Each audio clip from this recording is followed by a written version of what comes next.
Alright, so today I have this FlySky FS i6X 6 channel 2.4 GHz radio system with me, and this is designed more for aircrafts and FPV flying, but you can also use this for your RC cars, and that's what this video will be about. And by default it has 6 channels, but you can access 10 channels actually. So let's unbox this quickly and see how we can use it with our RC cars.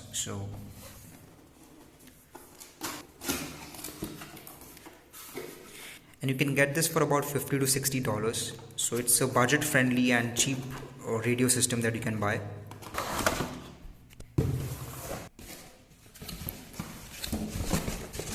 So we get a manual with this, and that's all you get in the box.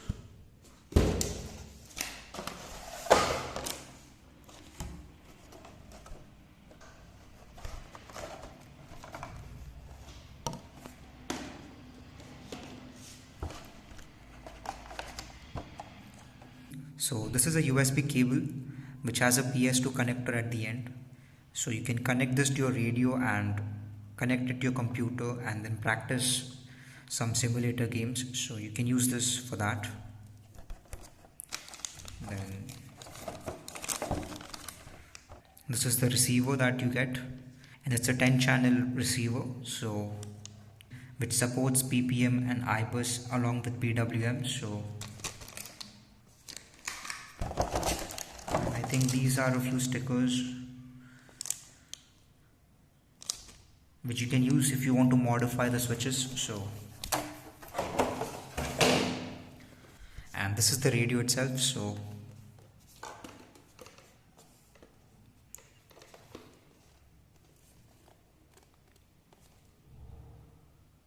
for the price it seems to be quite good, but you can definitely feel the price factor on this, like the quality of the plastic and the finish that you get on this is definitely not as premium as you would expect. But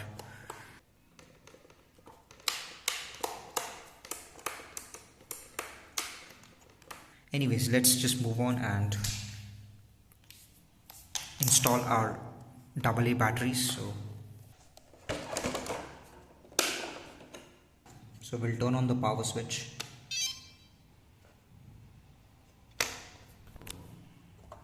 Now I've gone through the manual, so I know about the user interface on this. So I'll connect this receiver to my RC car and bind the radio, and then I'll show you guys how you can configure the throttle and the steering.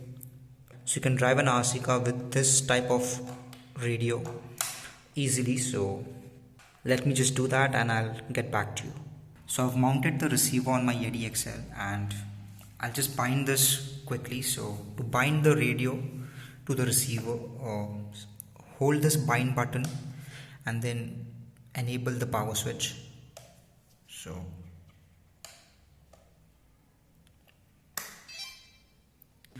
the transmitter will be in the binding mode, and then you'll have to use this adapter that you get with the kit, and then you'll have to insert this in the first port, which is the battery / VCC. So and then you can either connect any battery or ESC to any of the channels on the receiver, and then simply power on.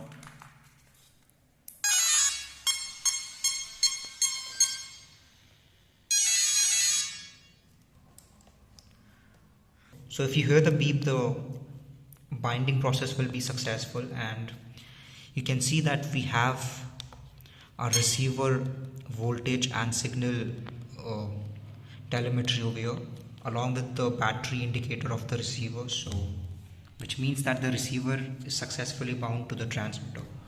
So after that you can just remove the binding adapter, switch off the receiver. So usually we connect the first channel to the servo. So I've connected the servo to channel 1, and the ESC wire, for now I'll connect this to channel 2 like we do with our standard RC radio system. But this is not how we want the wires to be connected. You'll see why. So if I turn on the transmitter, And if I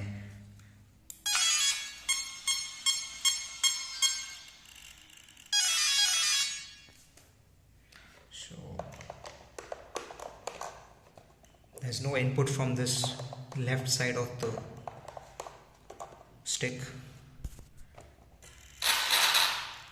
so we have throttle assigned.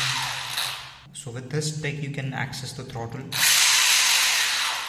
and the brakes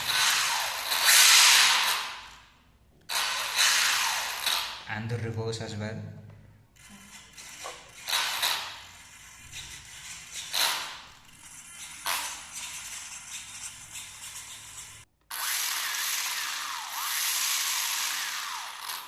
So you can see that with just one joystick you can control the throttle and the steering as well, but ideally that's not the best, and it's not going to be very easy to control it that way. So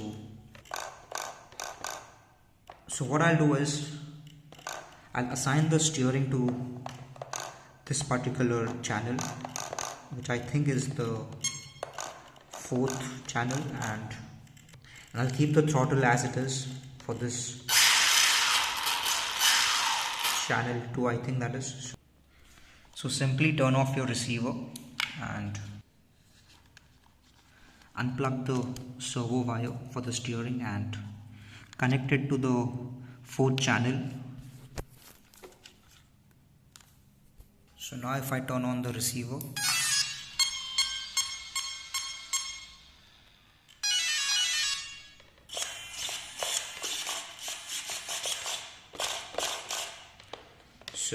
so because this left joystick recenters automatically because of the springs inside it, it's easier to control the steering of the RC car.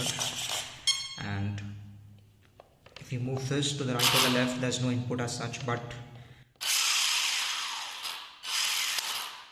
you can control the throttle of the car from this joystick as it was by default. So this makes driving the RC car a lot easier than the first method. And one more thing that I'd like to mention is whenever you connect a new radio system to your RC car or whatever, it's always a good idea to calibrate the ESC, so that way the ESC knows all the endpoints and it can function properly. So I'll switch off the ESC first and I'll hold the throttle stick up all the way and then turn on the switch.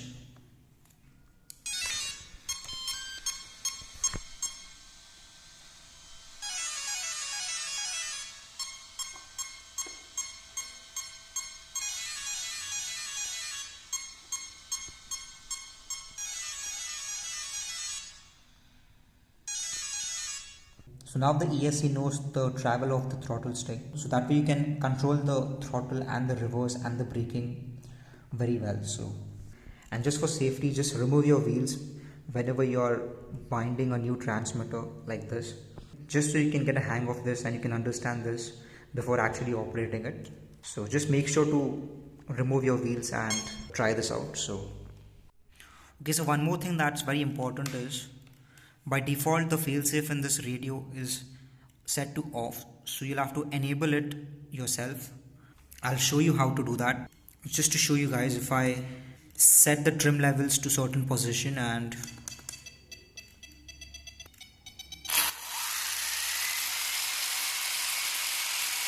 you'll see that the failsafe is not activated and the car is still working. So this is not safe and this is not what you want.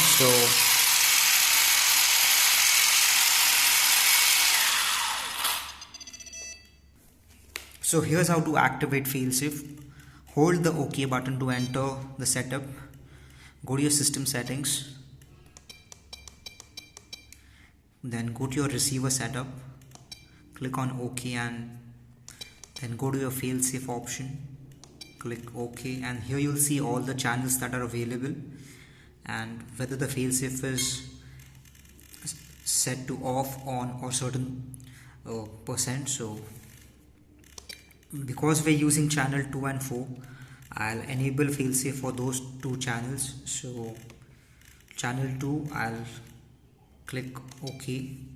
So press the up or the down key to toggle between on and off, and then once it's on, simply hold the cancel button and you should see that failsafe for channel 2 is set to 0%, and similarly for channel 4 as well.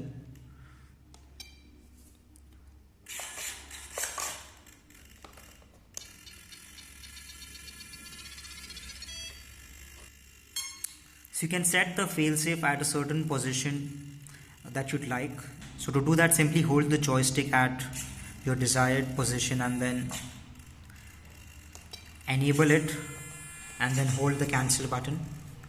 So for channel 4 I have the failsafe on and it's in the neutral position, so I'll hold cancel button, and then once you do that you have to hold the cancel button again to save the settings properly. So if I go to the failsafe option, you can see that failsafe is 0% for channel 2 and 4, which is what we want. And now if I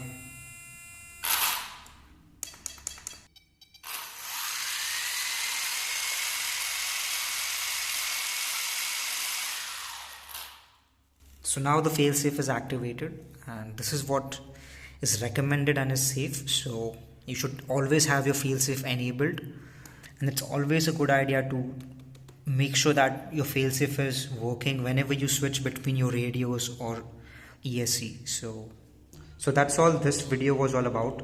A very quick unboxing of the FlySky FS i6X 6-channel radio system, along with the 10-channel receiver, which also supports PPM, S-Bus and iBus, and how you can connect the receiver to your RC car and then operate from the radio. So I hope you guys found this video helpful, and in my next video I'll show how you can use the DSC port on this to connect this to your computer and access some of the simulator games, and also how you can connect the UHF system to this radio, so that way you have the budget radio system and you can also go long range with this. So stay tuned for that, and thanks a lot for watching.